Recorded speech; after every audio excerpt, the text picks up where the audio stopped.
Assalamualaikum warahmatullahi wabarakatuh. Nama saya Asep Taufik Hidayat. Di sini saya akan menerangkan etika berpolitik. Secara definisi, politik dalam Islam itu bukan sekadar perebutan kekuasaan, melainkan seni mengatur urusan umat untuk mencapai kemaslahatan dunia dan akhirat. Jadi kita itu di dalam terutama politik Indonesia itu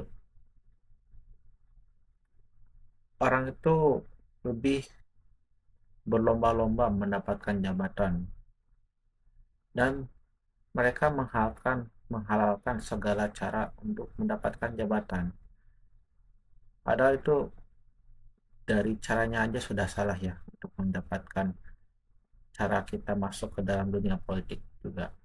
Ada juga Imam Al-Mawardi menjelaskan kepemimpinan adalah pengganti tugas kenabian dalam menjaga agama dan mengatur dunia.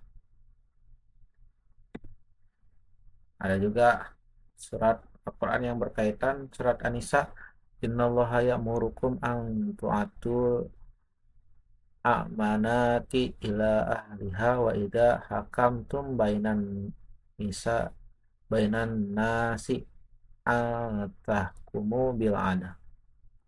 Dan juga poin pentingnya amanah dan keadilan. Landasan amanah, amanah adalah jabatan dan titipan Tuhan yang wajib ditunaikan, bukan hak milik pribadi.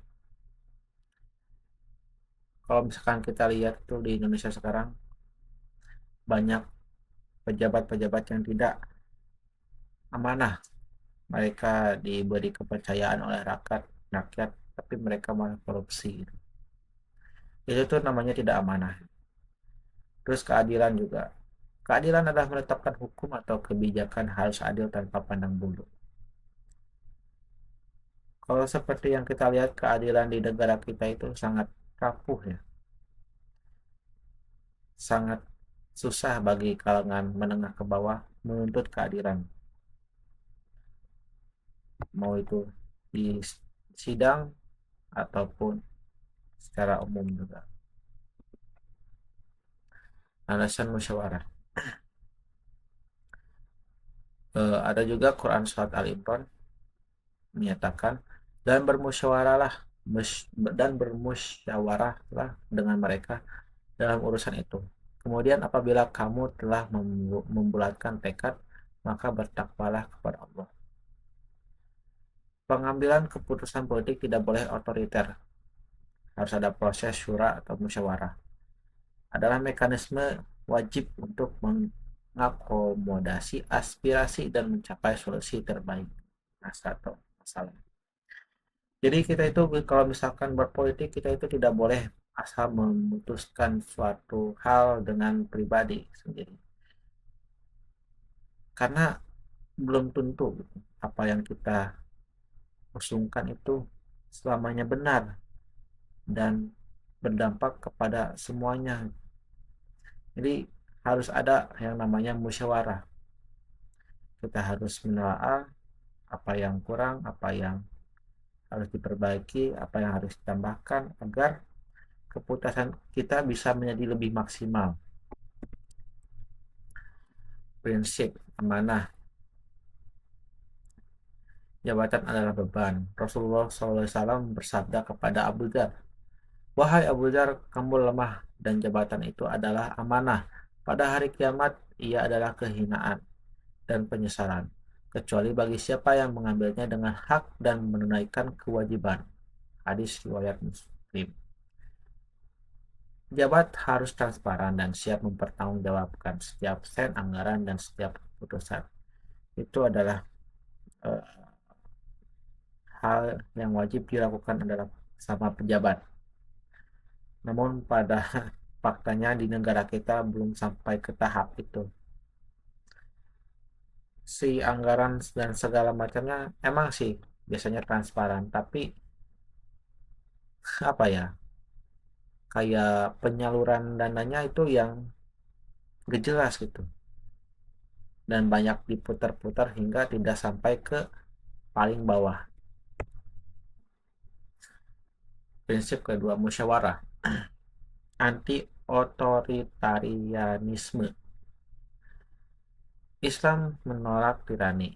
Pengambilan kebijakan publik harus melibatkan ahli dan representasi rakyat.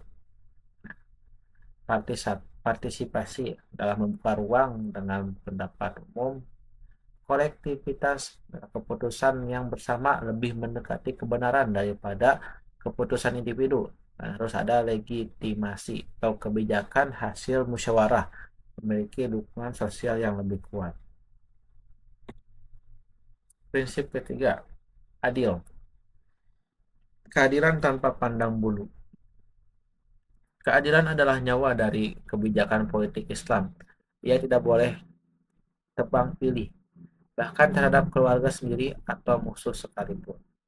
Dalam Quran Surat Al-Maidah menjelaskan, dan janganlah sekali-kali kebencianmu terhadap suatu kaum mendorong kamu untuk berlaku tidak adil.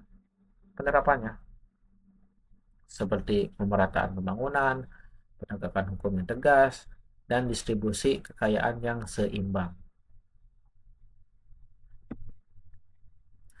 Mekanisme pengambilan kebijakan. Pertama ada niat dulu, atau biasanya kalau dalam bahasa gaulnya disebut input, yaitu dasar kebijakan semata-mata untuk ibadah dan mencari ridho Allah, bukan popularitas atau kekayaan.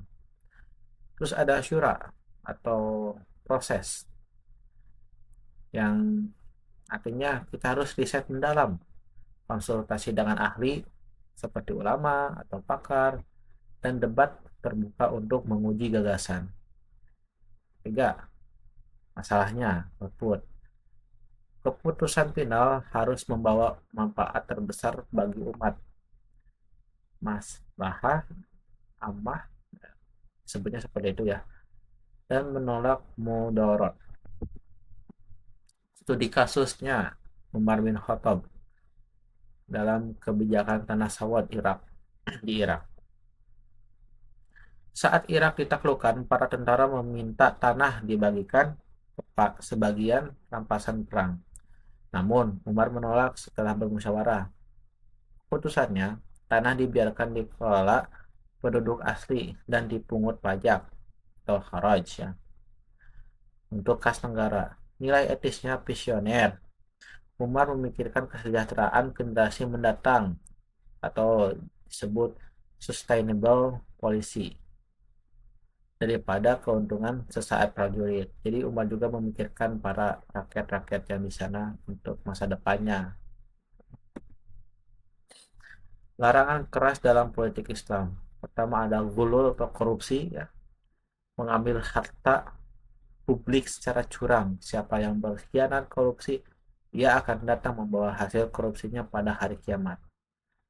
Terus ada riswah atau suap, pelicin untuk memuluskan kebijakan. Allah melaknat penyuap dan penerima suap merusak objektivitas hukum. Terus juga nepotisme, mengangkat pejabat karena kerabat bukan kompetensi. Ini adalah bentuk khianat terhadap amanah Allah dan Rasulnya. Poin ketiga itu sangat familiar ya dengan negara kita yang sekarang menjadi wakil presiden yang diiming-imingi dengan nepotisme. Terus ada baldatun thayyibatun warobun ghafur. Negeri yang baik seperti negeri yang aman, makmur, dan adil ada, dan Tuhan yang pengampun. Tujuan akhir dari etika politik Islam adalah menciptakan lingkungan yang kondusif bagi manusia untuk beribadah dan sejahtera. Oke, ini adalah sumber-sumbernya. Sekian dari saya. Wassalamualaikum warahmatullahi wabarakatuh.